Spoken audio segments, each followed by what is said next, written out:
Hermes once told me that I wouldn't enjoy girls because I'm a giant child. I had a lucid dream with Hermes in it. This is one of those Aquaman mail away cereal box mail away figures. This is the closest thing I've ever found to Hermes. 1980s mail away figures, right? And in that lucid dream, I was talking to Hermes about his hair. It was glowing at one point. He was telling me how they inject melanin into the hair in an architecture so light gets in only when it reaches a certain amount. Otherwise, it remains dark. And then when it's bright, then the hair gets in and it gets conducted through the less melanated parts of the fiber, and then it glows. And I brought up that God of War bit from God of War, and I thought, why did you use it? It wasn't quite like that, but why did you have that hairstyle in God of War? And he said, because I thought it was a bright idea. and I was thinking, and he said something about a boss being someone who doesn't want to admit that he needs help, so he makes himself superior. Something like that. But Hermes is the god of inventors, so I think that's why his hair was glowing like that. So in this video, I'm going to talk about the cosmopolitan and cosmic existential dendritifiliononic pilonics. So what is cosmic existential dendritifiliononic pilonics? Well, that means it's an idea, and what it means is that the world is like a pile. It means it's missing properties that allow it to create certain types of structures that would allow it to reliably give us good treatment that would give us our maybe more let's say that the universe is like a pile because it lacks certain qualities that let it do other things. So that puts limits on what kind of universe that we can have. And thus, if it's going to form, it has to form by colliding and accumulating like a pile. And dendritifiliononic means that it has a specific kind of fractal pattern. That's one of the things that occur with pilonic universes. You get dendritifilionization. And that these essentially pilonic means that the materials keep piling, and the dendrite is a pattern, Conway's paradox, or Conway, live long like Conway. And these patterns, and so these building blocks repeat, and the pilonic and the dendritifilionon, the patterns continue to repeat, and until you get a universe. And let's say in this case, when the power that the repeat, Ares in a lucid dream once told me that everything is made of smaller versions of itself working in tandem to create a bigger version of itself. And then Hermes told me that everything is a big version of something small. So let's say that everything's made of these small pieces that when you repeat them, that you get that object. And that if you repeat that object, you could get a bigger, more interesting thing out of it, or something like that. And that what determines this is how much power you have. So let's say the universe is like a tree, that this pile was a tree, that you had enough power and it created this tree, and the roots were big. Say that there was enough energy to create strong roots and a strong trunk, and therefore long branches. And the longer the branches, the more the fruit, the interesting things in the universe that can happen, and the more different types of interesting things that can happen in the universe. And let's say that our universe is a 1.25 GeV universe. And what that means is we're just below the sweet spot for energy in the universe. If we had more energy, there'd be more motion, more types of structures that could form that could help us and grant us our sense of meaning. That is where meaning, the idea of meaning coming from that we create something, our inventions, once again, Hermes, the god of invention, that we get from our inventions is that we make something to do something. We accomplish something by building something. And that part of that value is that it is an escape from the meaninglessness of our environment. That this thing I've made could never grow from a tree, it could never come from the ground. A person would have to force it to be that way. And we know that to give us our sense of meaning, to give us important things, the universe has to be able to do things like that. It must deviate from the congruity of its physical nature. Pilonic meaning that everything is heavily defined by what was there before. It must be laid atop the foundation of what was previously, as opposed to a codex universe that can be oriented around an idea or a goal. So it doesn't depend on, it doesn't have to transform from what it was before, so it's not dependent on what was there before. It can do anything as long as it's devoted to some outcome, specific outcome. We don't live in a universe like that, and that's why when we make something that deviates that way from our creativity, we see an escape in that. We wish that our universe could do the same thing, because we know that despite all of the grim sacrifice that we make to be able to build, it's still not enough. That man's ability to create cannot rival nature, and that only the force that creates life can fix it. But nature does not have the capability to be specific to us. Something spawned from nature that is very different from nature. We are existentially unrelatable, in part in our flesh, and more particularly in our consciousness. Thus, we often don't have enough food, and we don't get nourishment for the mind. We have no meaning. There's no meaning for our existence. Try to fake it, but it's not good enough. And the very reason why we want meaning so bad, the world to be like our creations, to give us a bigger reward, bigger creation, bigger reward, to be satisfied, we can't have it. That's why we want it, because we know the world is not like our creations. It is not psychomagnetic. Psychomagnetic meaning a smart universe, a universe like a mind or a person. We live in a 1.25 GeV universe that is dumb. It's a dumb universe, or not able to do, really completely void. It's not a broken machine. It's not a stalled machine or an inactive machine. It is not a machine. It's not capable of doing these things for us. Back to cosmic existential dendritifiliononic pilonics. Let's say that you have this tree and there's enough energy to cause this tree to grow well. So you have a big tree, and that fruits start growing from it, and that the big branches get a lot of fruit, create a lot of the good things, the great things in life, but maybe you have a little small thing that grows on the side of that tree, a scion, and that scion can't grow any fruit or very much fruit. But since everything big is a big version of something small, maybe it has smaller versions, less capable, but still something like the big things in the universe. And that being similar to something, it has some kind of value.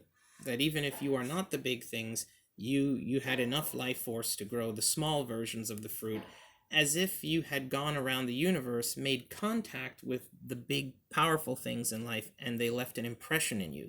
It's not them, but it's something like them, and it's enough to give you some kind of advantage that's similar to them. You become like them. And that's why it's called the cosmopolitan, as if you had traveled to all these places and been changed, defined, refined, or chiseled, sculpted, molded by these experiences and made different somehow and more powerful as a consequence. So that's the cosmopolitan. And so let's say that you are that's the cosmopolitan. So back to cosmic existential dendritifiliononic pilonics. So you have this tree that has enough energy in it to grow and grow out these branches, but among the branches are the small scions. And let's say that this small scion is something like a mortal organism. Organisms form at low energy.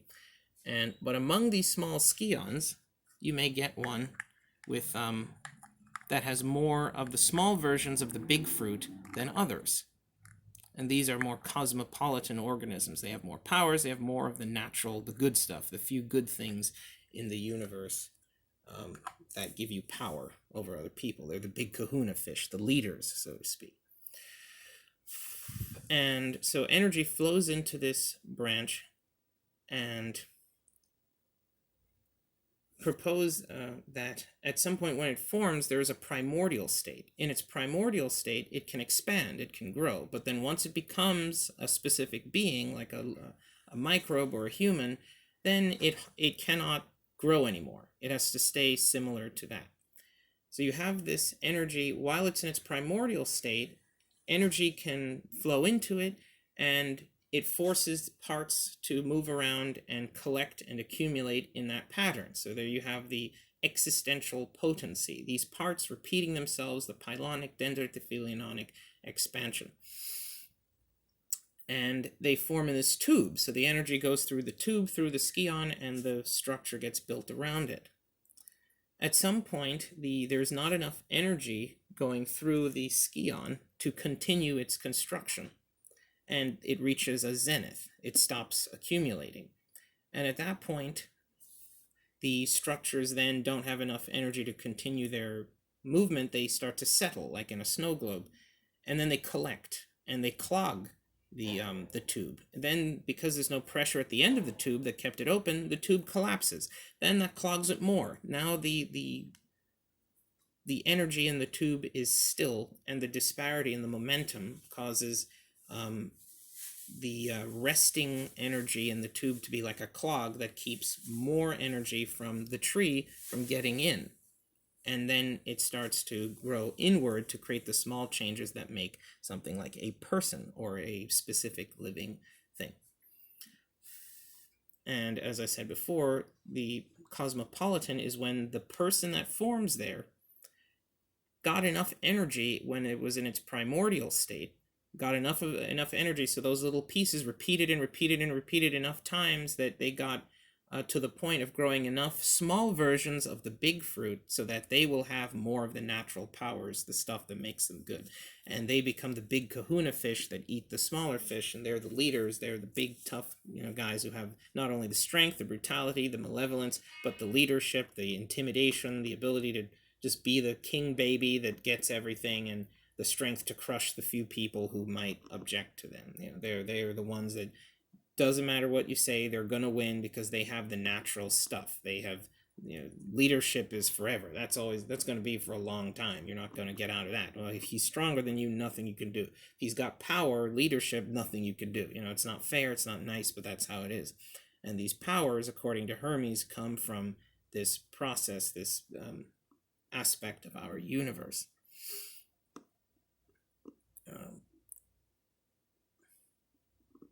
Hermes was telling me a story about telling a long story, and he said that he had to remember a long speech in order to be allowed to have power in that society. And at every time to learn any part of it, he had to learn every passage before. And this has to do with the pilonic nature of reality, that remembering physically required all the other passages, as if he had to go through them to remember the one that came afterward. So the further he got into the passage he had to read, the more he had to remember, just to remember the specific part he was focusing on. So he thought, what if he became less pilonic and he didn't use the rest of every part of the passage that came before it as a ladder to it?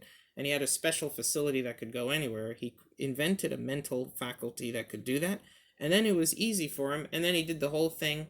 And there were several discrepancies in the states of mind that resulted from the surface economy of replaced manufacture and the ramifications of the absence of legislation that regulated the international commodities market. But the bloody reign lasted for 50 years, 57, 50, 55, 54, 58 years, and what a spectacle. But, did I say existential potency? So when you have the sympathomimetic effect of existential potency, and it's this power and property of pure energy to dendritifilionize matter in our universe, is, as I said before, that everything's made of small parts.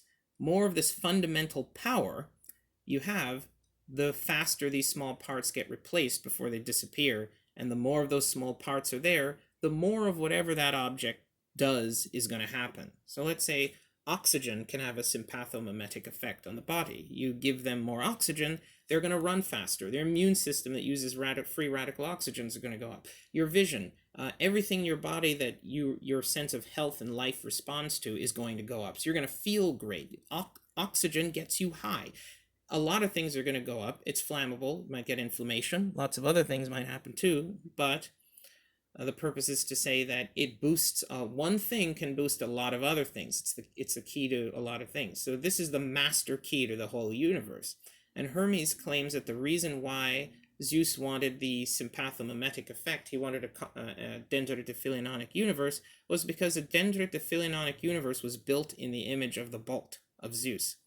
And that he had control over the bolt, and if the universe was like the bolt, it could conduct his energy anywhere and allow him to do anything. It would give him power over reality like he had power over the bolt, at the cost that, as you would when you leave a universe in the hands of a thunder god, like the lightning bolts they wield, the reality takes the path of least resistance, and it causes all kinds of havoc and problems for living things. But Zeus valued his power over the universe more than the experience and quality of life for the beings in that universe, as is classic Zeus. I'll give you an example of codex versus pilonic. So you have a pilonic universe. A codex quality is ordered, is oriented around an objective. So let's say something happens and you value it. You like that. Well, that happens because it helps you to survive. Survival is difficult, so you value things to help it. That's codex. It has a purpose. There's some reason for it.